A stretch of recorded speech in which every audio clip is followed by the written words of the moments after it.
During the afternoon of August 31st, 1939, German forces made their final preparations for the invasion of Poland. Air crews studied their targets. Tanks moved to their assault positions. Then, in the early hours of September the 1st, German soldiers dressed in Polish uniforms attacked a radio station on the German side of the border, leaving behind some bodies.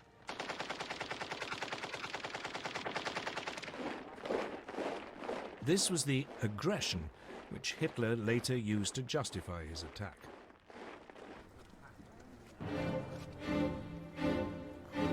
At 8 that morning, German troops pushed aside the Polish frontier barriers and mobile forces raced forward.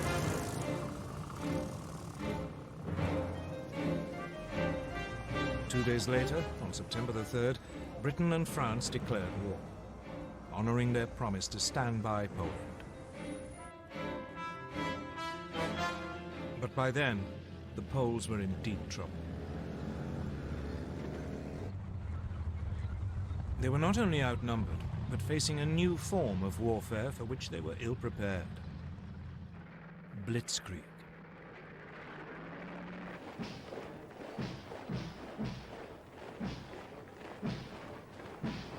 In 1939, the German army consisted of 1.5 million men.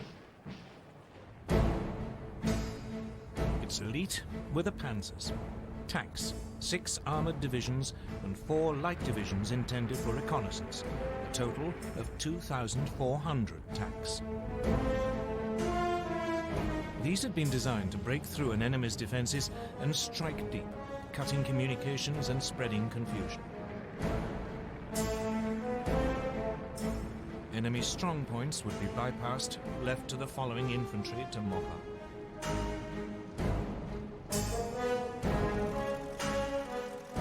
The new German Air Force, the Luftwaffe, was also designed for blitzkrieg. It had 2,500 aircraft lined up against the Poles. The most notorious was the Junkers Ju-87 Stuka dive bomber. It was a form of flying artillery, making pinpoint attacks in support of the fast-moving ground forces. The Poles could muster just 600 planes. On the ground, it was just as bad. Poland's army was just 500,000 strong. It had only 880 tanks. It even had 11 brigades of cavalry, lances and horses against army. But it wasn't just numbers that gave the Germans their advantage. They used their panzers in a radically new way, as separate, hard-striking units. The Polish tanks were dispersed to support their infantry. The Poles' task had been made even more difficult by the German takeover of Czechoslovakia. The west of the country, including the capital Warsaw, was now surrounded on 3 sides by German-controlled territory. This geographical advantage was essential to Germany's grand plan. The task of the first thrust of the tanks was to create an initial breakthrough. But actually winning the war depended on deep pincer movements designed to surround and crush the enemy. These would come from Army Group North under General Fedor von Bock. He would launch 2 thrusts from northeast Germany and East Prussia. Army Group South under General Gerd von Rundstedt would launch 2 more from Silesia and Slovakia. The aim would be for the pincers to meet near Warsaw and Brest-Litovsk.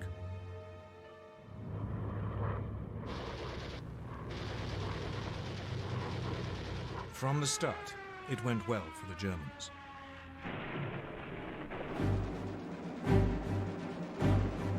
The Polish Air Force was effectively eliminated within the first 2 days.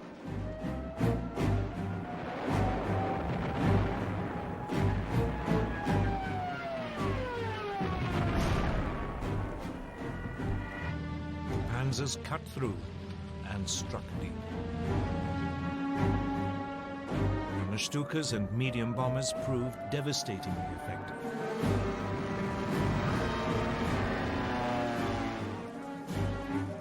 The Poles were sliced apart, pinned into pockets which yielded vast numbers of prisoners.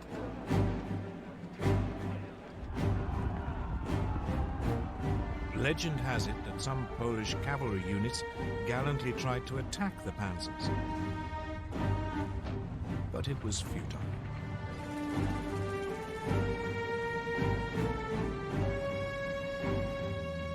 They were just brushed aside.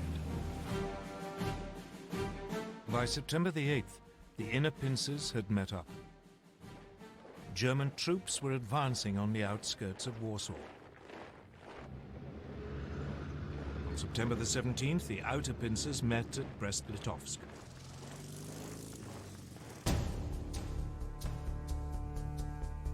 On the same day, Soviet forces crossed the eastern Polish frontier as part of the agreement reached between Hitler and Stalin in the Nazi-Soviet pact. The Polish army was now in full retreat, its government fleeing abroad. Warsaw, however, fought on.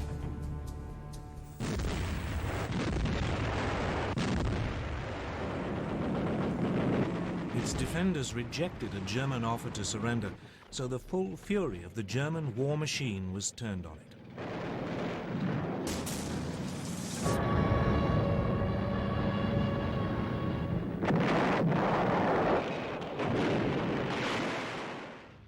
Watching it all was Adolf Hitler, who had followed close behind his conquering army.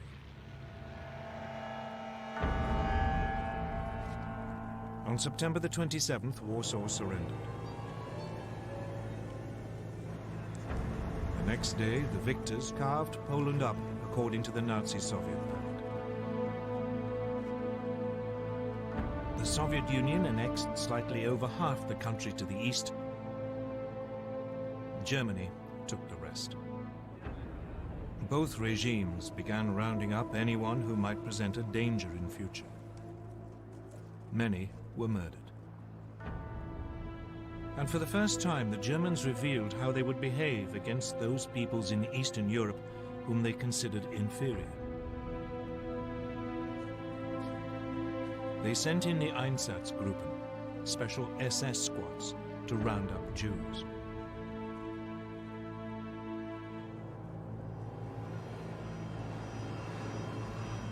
Most were forced into ghettos in the major cities, where they would be starved to death. Others were executed on the spot.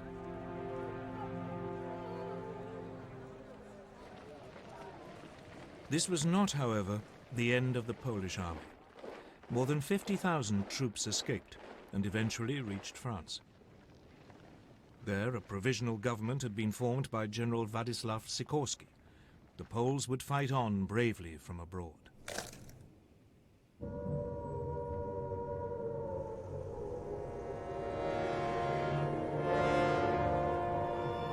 In Britain, the air raid sirens had sounded within minutes of Prime Minister Neville Chamberlain's announcement that hostilities had begun. In fact, despite their politicians' guarantees of Polish sovereignty, Britain and France had done very little to help Poland. As Hitler had gambled, they had no idea what to do once they had actually declared war. Both countries had begun mobilization.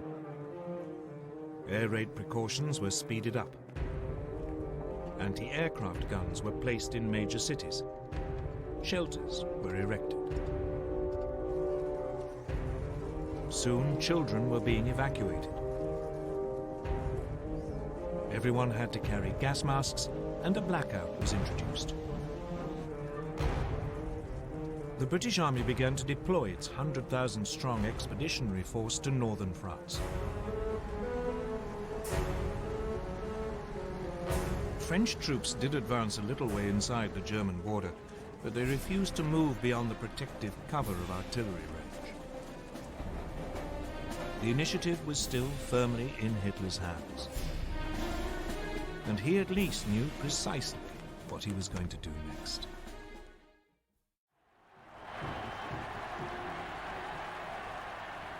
The Blitzkrieg against Poland had been a stunning success for Adolf Hitler.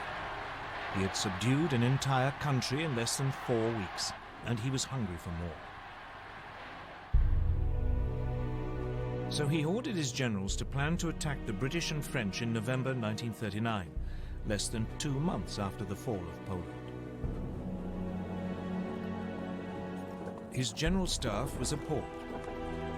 The bulk of the German army was still out east and had to be moved west. And there had been some serious losses in the Polish campaign. Lessons had to be learned. Polish anti-tank guns had destroyed a division's worth of the lightly armored panzers.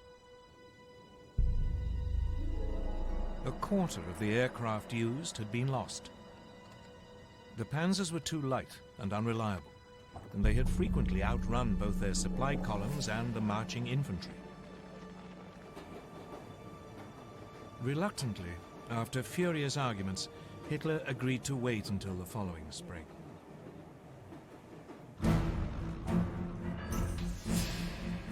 Meanwhile, his enemies were also learning lessons. Britain had thought that bombers would be a key weapon in the coming conflict. But when on September the 4th, Britain's Royal Air Force made a daylight raid on German shipping, 7 of the 30 bombers were shot down. It soon became clear that this wasn't a one-off misfortune. In some raids, over half the aircraft were lost. British bombers just weren't up to the job. So the RAF switched to night raids, and they decided to drop not bombs but leaflets, so as not to provoke retaliation.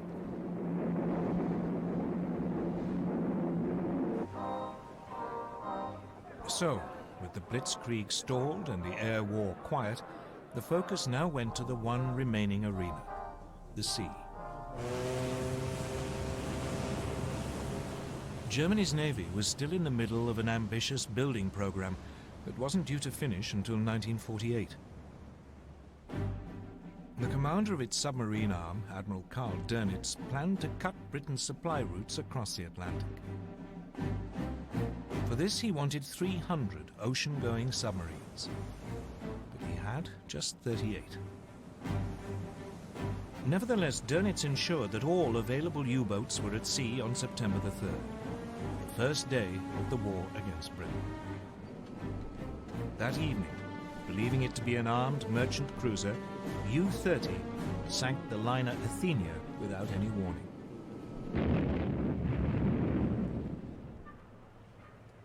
A 112 lives were lost, including 26 American citizens.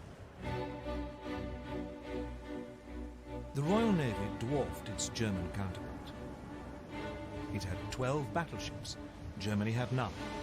It had 5 aircraft carriers. Germany, again, had none. So after the Athenia, Britain declared a total blockade of German ports. But for all its size, the Royal Navy had too few escort vessels. Many merchant ships had to sail alone. And by the end of 1939, more than 100 had been sunk. It quickly became apparent that the British had woefully underestimated the submarine threat. On September the 17th, U-29 sank the British aircraft carrier Courageous.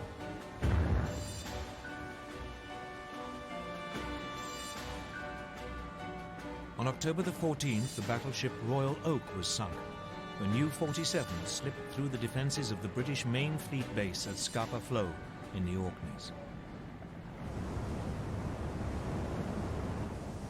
Meanwhile, Germany's small surface fleet had also been unleashed against the sea lanes. In the North Sea, the battle cruisers Scharnhorst and Gneisenau intercepted a convoy on November the 22nd.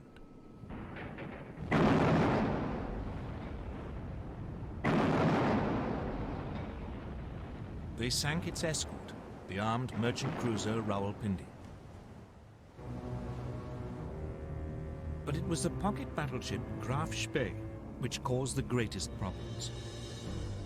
Designed specifically for commerce raiding, its 11-inch guns could overwhelm any ship fast enough to overtake it, and it had the speed to escape from any battleship.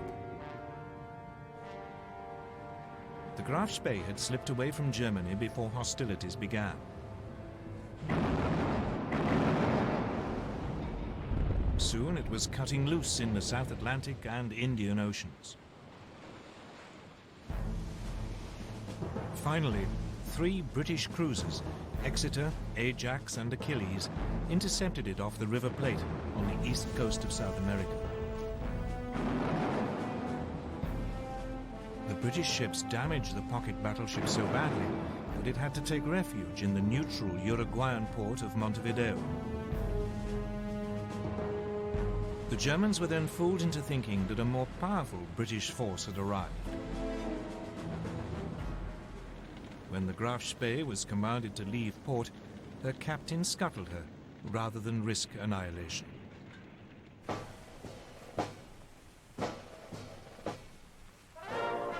Back home, the Royal Navy crews were feted as heroes. But this was just about the only obvious success enjoyed by the British or French armed forces during the winter of 1939. Though the British did enjoy one secret victory in the technological war, which was to prove vital.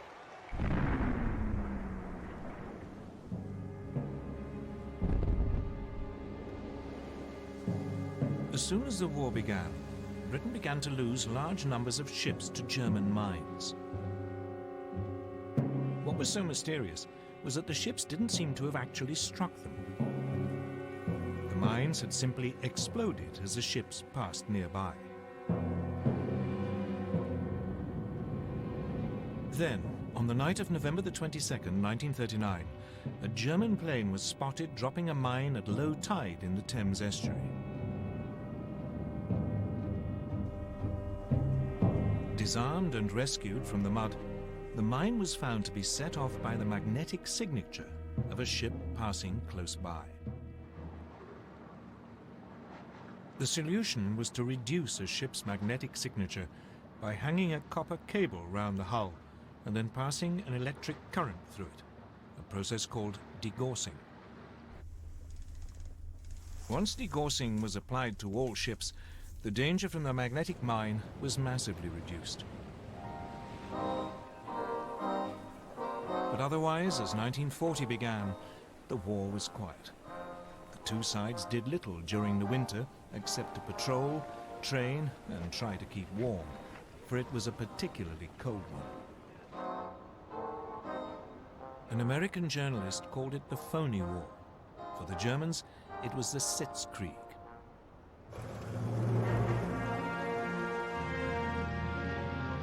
In the spring, the British Expeditionary Force took up its position towards the left of the front on the Belgian border.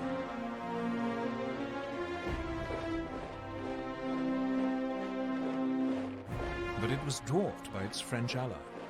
France had some 100 divisions along the Belgian and German frontiers, or in reserve nearby. This imbalance meant that the British commander, Lord Gort, had to go along with the ideas of the French general Maurice Gamelin.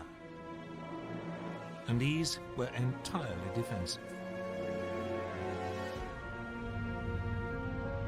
French hopes were pinned on the massive ramparts of the Maginot Line. A series of fortifications, it ran from Switzerland to Belgium along the French-German border. The Maginot Line was considered to be completely impassable and would ensure that French territory remained safe. But otherwise, the Allies had no idea of how actually to defeat Germany. Instead, they brought up their forces and prepared for a repeat of World War I. They would blockade Germany to sap its strength, and they would dig in, ready to grind down the assault which they knew must come. None of their commanders seemed to consider that the Germans might have totally different ideas, or that the next moves might come in a completely different arena. Scandinavia.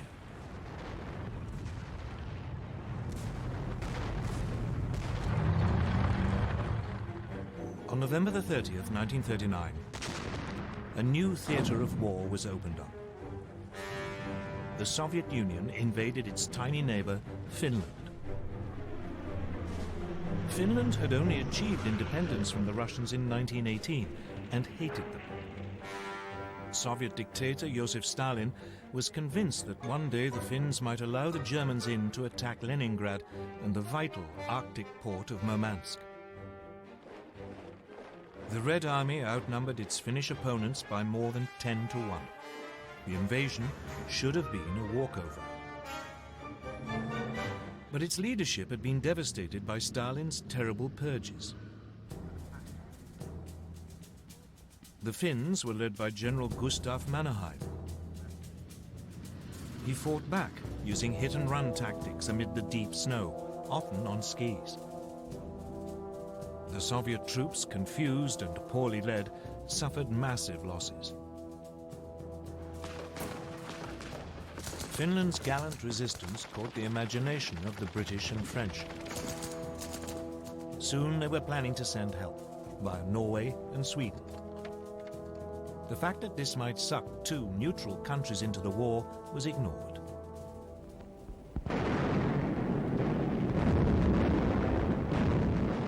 But a renewed Soviet offensive at the beginning of February broke the Finnish defensive line.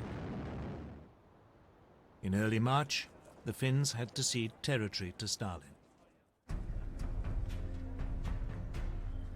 By now, Hitler too had become interested in Scandinavia.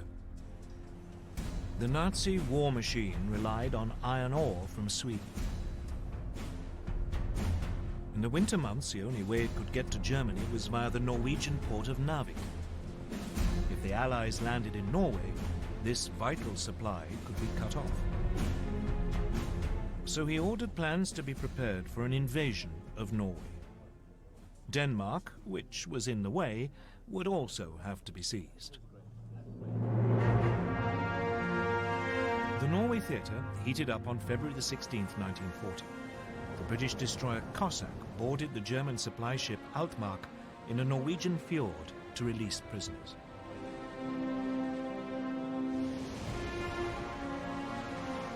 Then, on April the 9th, German troops began landing at 5 ports: Oslo, Kristiansand, Bergen, Trondheim, and Narvik. At the same time, men of their newly formed German parachute division seized Stavanger and Oslo airfields. The Norwegian defenders were swiftly overwhelmed, as were the Danes. German forces occupied their country within 24 hours. In Norway, the Germans moved swiftly to link up their beachheads and seize all the major towns. In the air, the Luftwaffe had total control. The Allies now responded. A landing force was dispatched to recapture Narvik. French and Norwegian forces achieved this on May the 28th. But a substantial German force was now approaching. So 6 weeks later, the Allies abandoned Norway to its fate.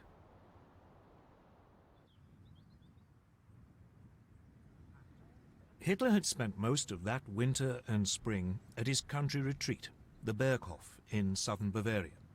For him, the events in Scandinavia were a sideshow. Instead, he was preparing for his next major blitzkrieg against Britain and France. The first plan his generals brought him had a familiar ring to it. The Germans would advance into Belgium, aiming to swing down towards Paris. It was a repeat of the Schlieffen plan, which the Germans had used at the start of World War I. The Allies were expecting this, and their main strategic discussion was how to prepare for it. When the Germans attacked, the Allies planned that their forces west of the Maginot Line would swing forward into Belgium to hold them on the shorter and more defensible line of the rivers Dyle and Meuse.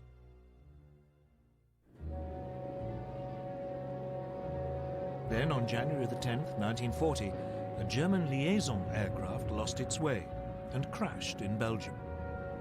A copy of the German plan was found. This convinced the Allies that their Dyle plan must be right, and they deployed their troops accordingly. Unfortunately, the same event made the Germans alter their ideas entirely.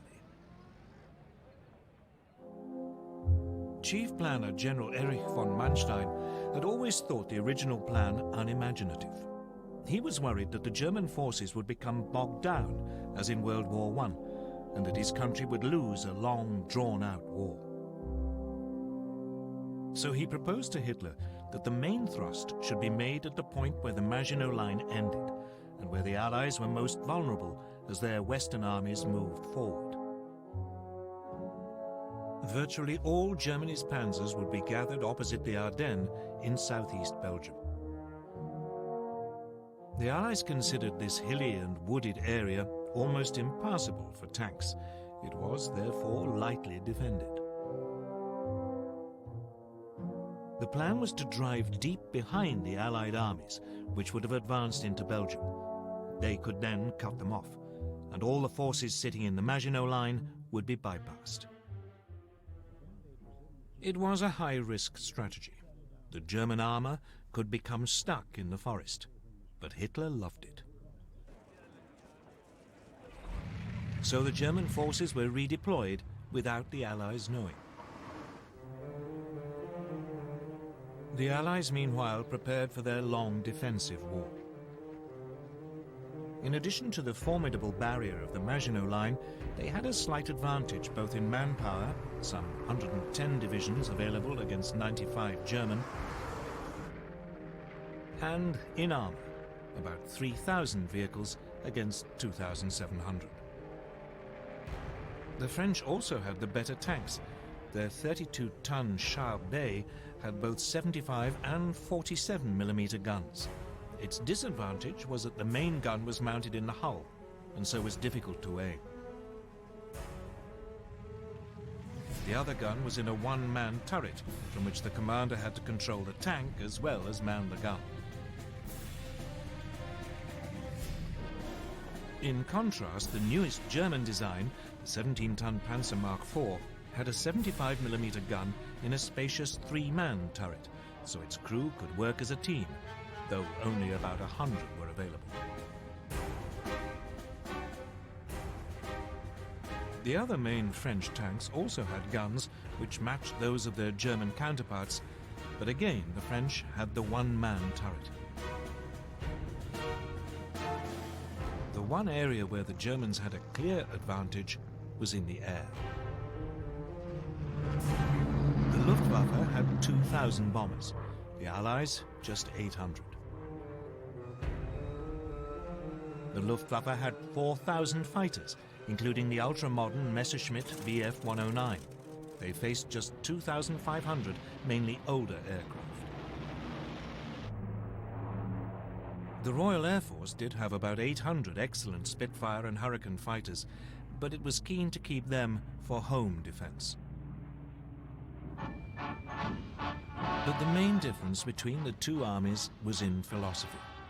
Everything the Germans did was focused on the possibilities of blitzkrieg. All their armor was grouped in 10 independent panzer divisions. But the French were preparing for a repeat of the static fighting of World War I. They saw tanks as infantry support and distributed them piecemeal instead of concentrating them. They had noticed the success of Germany's panzers in Poland, so they were assembling 3 armored divisions. But by the start of hostilities, none was fully operational. 2 totally different ways of military thinking were about to go head-to-head. Blitzkrieg against static warfare. summer of 1940 would soon show which was correct. On May the 10th, 1940, Winston Churchill became Prime Minister of Britain. He couldn't have picked a worse day. That was the day Hitler chose to launch his blitzkrieg against France and Britain.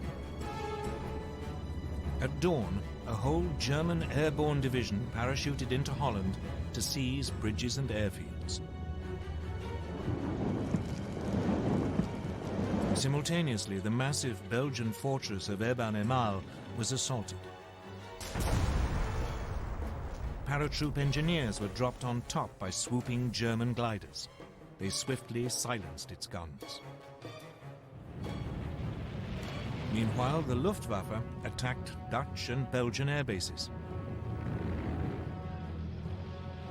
Then the frontier barriers were pushed aside. And Hitler's Army Group B, under General Theodor von Bock, now drove into Holland and Belgium.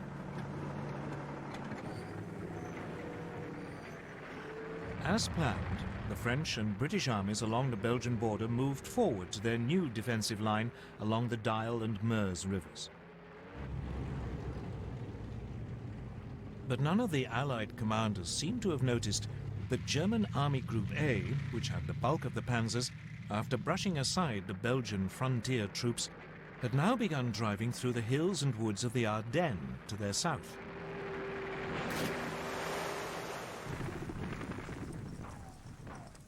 Meanwhile, the Germans were pushing rapidly through Holland.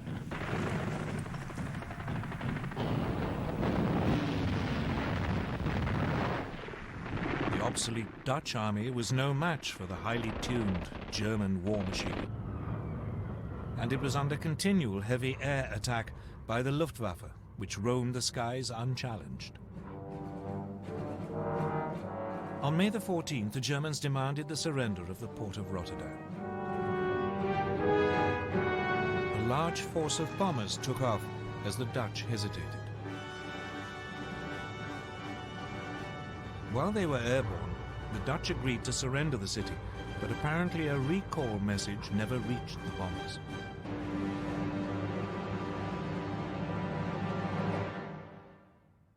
Rotterdam was devastated. The Dutch capitulated the next day.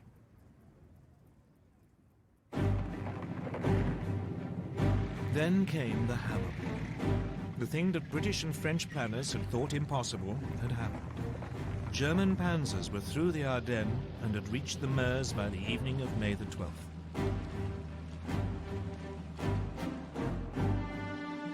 Among the first to arrive at Sedan, well north of the Maginot Line, were the men of the 19th Panzer Corps, commanded by General Heinz Guderian, fresh from the triumphs in Poland.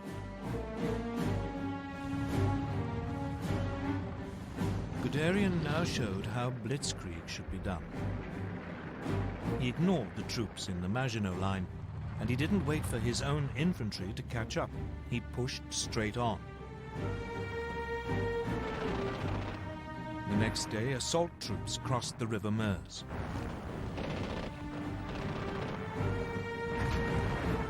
Engineers began building bridges for the armor while under heavy French fire.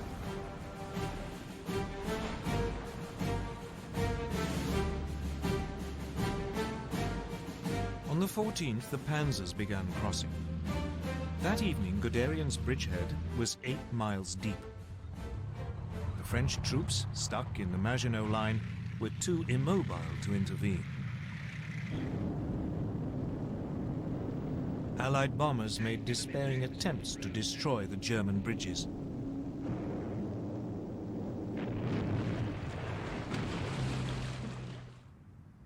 But most were shot down.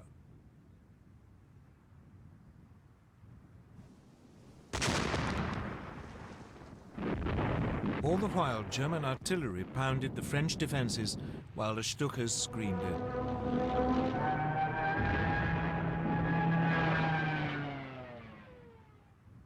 Just 3 days after the attack had been launched, the French defenders around Sedan broke. Guderian's panzers began racing westwards. By nightfall, they had advanced more than 40 miles behind the northern group of Allied armies. These had been holding firm on the Dial line, but now the French Supreme Commander, General Gamelin, realized that they were about to be encircled. He ordered them to fall back. This sudden decision to withdraw bewildered the Allied troops, who had no idea what was going on behind them. As they fell back, they were hindered by a growing flood of refugees clogging the roads. That day, the French Prime Minister Paul Reynaud phoned Churchill. He said, "We are beaten. We have lost the battle." But for all the brilliance of the Blitzkrieg, the Germans were vulnerable. As the panzers raced westwards, they created an ever longer corridor just a few miles wide. The Allies realized that this was open to counterattack. The bulk of the German army was still totally dependent on horsepower or its own feet for transport, so the gap between the rampaging panzers and the follow-up infantry grew with every hour. On May the 17th, Colonel Charles de Gaulle, commander of one of the newly formed French armoured divisions, made the first of 2 attempts to cut through the German line near Crécy. But the cumbersome French command system meant that units were sent into battle piecemeal, not in a coordinated thrust.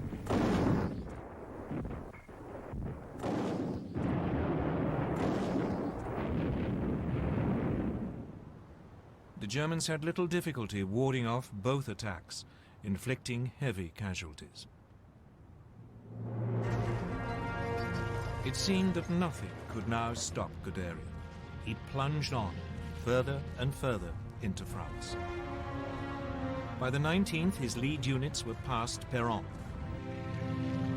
On the 20th, in an extraordinary 56-mile dash, Amiens had been taken by lunchtime. Abbeville, just 14 miles from the English Channel, was seized by 9 that evening.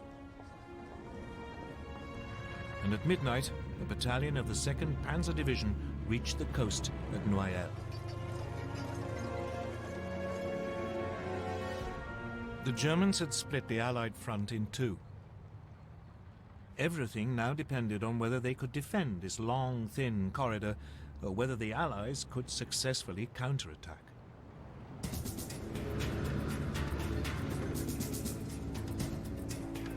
So now the British got ready to break the German lines. On May the 21st, 2 armoured battalions prepared to launch an attack south of Arras. The British tanks were even more unsuited to fast-moving armoured warfare than the French. Their most effective machine, the Matilda II, had been designed for infantry support.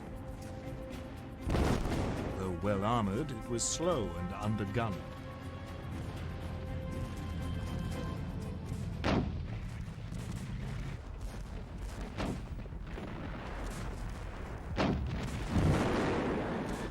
The Germans had little trouble in repulsing the attack. But it did have an effect. By now, the German High Command were becoming worried by their extended lines of communication. So, for the time being, driving south into the rest of France was put on hold until the infantry had caught up. The priority was to turn north and eliminate the British Expeditionary Force and the French First Army fighting beside it. On May the 22nd, Guderian and the panzers began their attack to destroy the Allied armies. These were now pulling back to the ports of Boulogne, Calais and Dunkirk, but they were trapped. On May the 23rd, General Alan Brooke, commander of British II Corps, wrote, "Nothing but a miracle can save the British Expeditionary Force." 2 days later, the Germans seized Boulogne.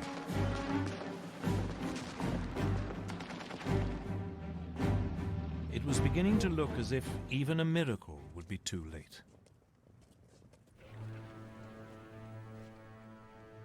May the 25th, 1940. The situation of the British Expeditionary Force and the French First Army was desperate. The port of Boulogne had been overrun. German troops had isolated Calais. The British were being forced back to the port of Dunkirk. Lord Gort, the British commander, advised his government that the only hope of saving even a fraction of his troops was to organize an evacuation by sea. But as the dive bombers screamed down and the panzers were poised for the final assault, evacuation seemed a forlorn hope. The British anticipated that Dunkirk would be overrun within a day. But unknown to the British, Hitler and the German High Command had made a decision which was to save them from total annihilation. The Germans were only too aware that their panzer crews were exhausted and their machines needed urgent repairs. Those attacks by de Gaulle and the British may have failed, but they have shown very clearly how vulnerable the German lines of communication were. This was the great weakness of Blitzkrieg. So the High Command made a fateful decision. It decided to stop the panzers' advance to save them from further damage and wait for the infantry to come up. Only then would the Allied pocket around Dunkirk be eliminated. So the Blitzkrieg was halted and the panzers lay idle. They would not advance for 2 days, just enough to buy the British in particular a little time to prepare. As the tanks waited, the only major action was in Calais. There the British and French garrison refused to surrender. Instead, they had to be overrun in 3 days of bloody hand-to-hand fighting. When the panzers got going again 2 days later on May the 26th, the weather had changed.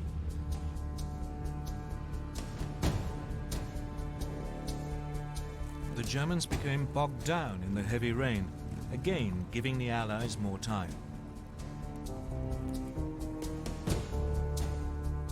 So it was that at 7:57 p.m. on May the 26th, Vice Admiral Bertram Ramsay, Flag Officer commanding Dover, received a signal that he was to put Operation Dynamo into action. Operation Dynamo was a plan to withdraw the British Expeditionary Force by sea. He had prepared it more in hope than expectation that it could ever be used. The following day, a makeshift fleet of destroyers, tugs, and passenger ferries crossed the English Channel.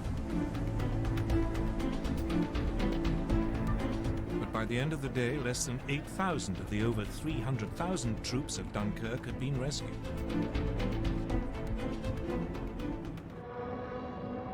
The port was under such heavy air attack that it could not be used. And the ships could not get in close enough to the beaches. So Ramsay now sent out a call for any boats of shallow draft that were over 30 feet long. Hundreds of cabin cruisers, fishing boats and barges were gathered from harbours all over southern England and sent across the Channel, often crewed by their civilian owners. The little ships worked on the beaches of Dunkirk, ferrying troops out to the larger boats waiting to take them to safety.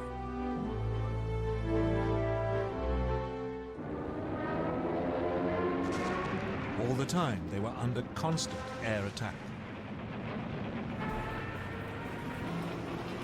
The British Air Force threw every fighter it possessed into the battle to drive the Luftwaffe off.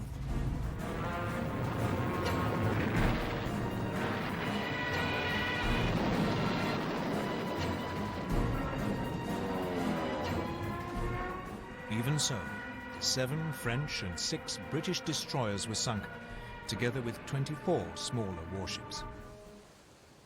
A quarter of the 665 small boats never got home. But when the evacuation was halted on June the 4th, over 300,000 men, 41% of them French, had been rescued.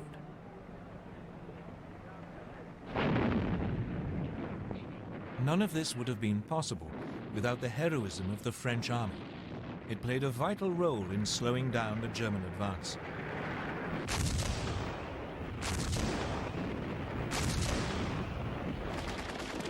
The French rearguard didn't leave its positions around Dunkirk until the last boats had pulled away from the beaches.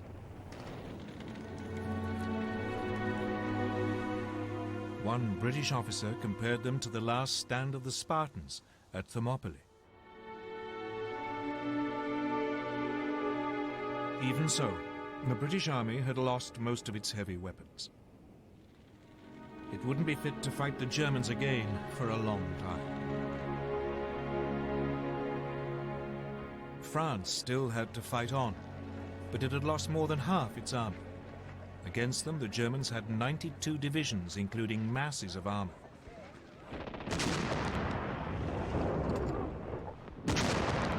At 4 in the morning of June the 5th, a short bombardment began the final destruction of France.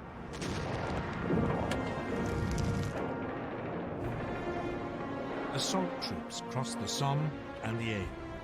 At first, the French resistance was fierce, and the Germans struggled to break out of their bridgeheads.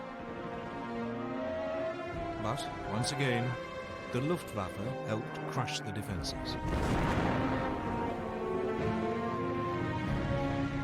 Soon the panzers were pushing south, and the trickle of surrendering French troops turned into a flood. By the 9th, the panzers had reached the River Seine, and the infantry were only a few hours behind. Once across the river, the Germans fanned out into the interior of the country.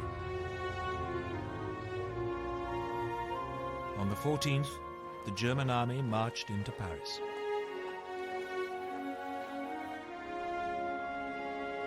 The swastika was raised on the Eiffel Tower.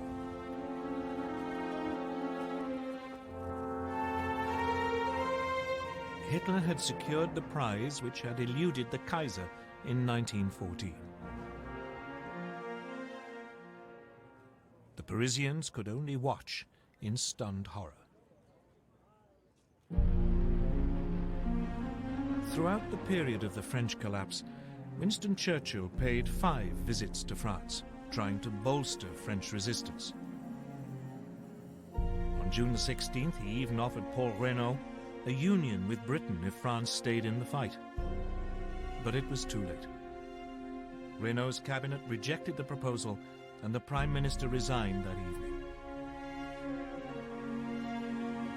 He was succeeded by Marshal Philippe Pétain, who immediately asked the Germans for an armistice.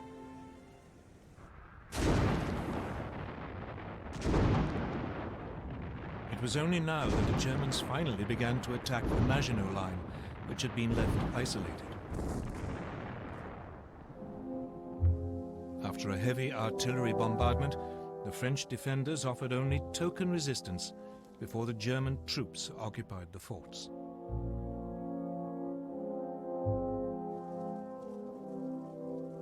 On June the 21st, Hitler went to Compiègne, where the railway carriage in which the Germans had signed the armistice in 1918 was kept.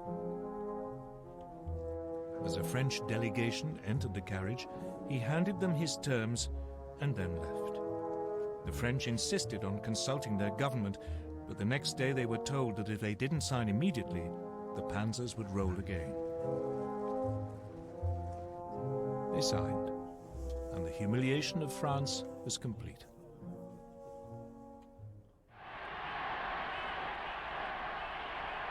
For Hitler, his control of Western Europe seemed absolute.